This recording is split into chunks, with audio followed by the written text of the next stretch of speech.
We begin with a developing story out of Chardon, Ohio, where an officer has been involved in a deadly shooting. Good afternoon, everyone. I'm Leon Bibb. Officials in Chardon just wrapped up a news conference detailing the events of this morning. News Channel 5's KRISTIN Byrne joins us live with the story. KRISTIN, what can you tell us?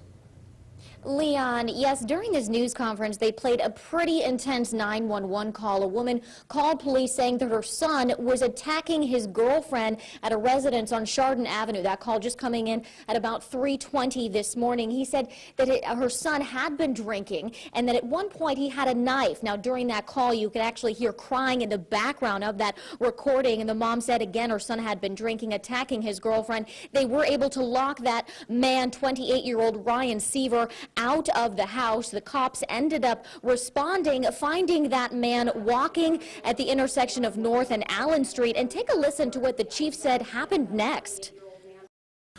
Upon the officer's approach, the subject was in a highly agitated state and did not respond to the officer's commands.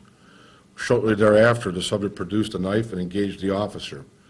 Deadly force was used. And that man dying at the scene. They didn't take any questions after the news conference wrapped up. We know that the BCI is investigating this case. No word on when they will release the officer's name who was involved in this shooting. We do know that that officer is a 20-plus year veteran of the police force. Back to you, Leon.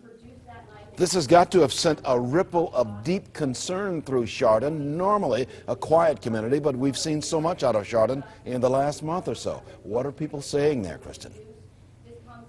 You know, it's something where the community is obviously dealing with a lot. Again, as you mentioned, just happening a month after that shooting at the high school. So they made sure to say in this news conference, this has nothing to do with the high school shooting. This is a very separate incident. But you have to wonder, like you said, this community is reeling from that other incident. So this happened just a month and a day really after. So it's tough for this community. And we're going to be out talking to the community members later. But tough time right now in Chardon.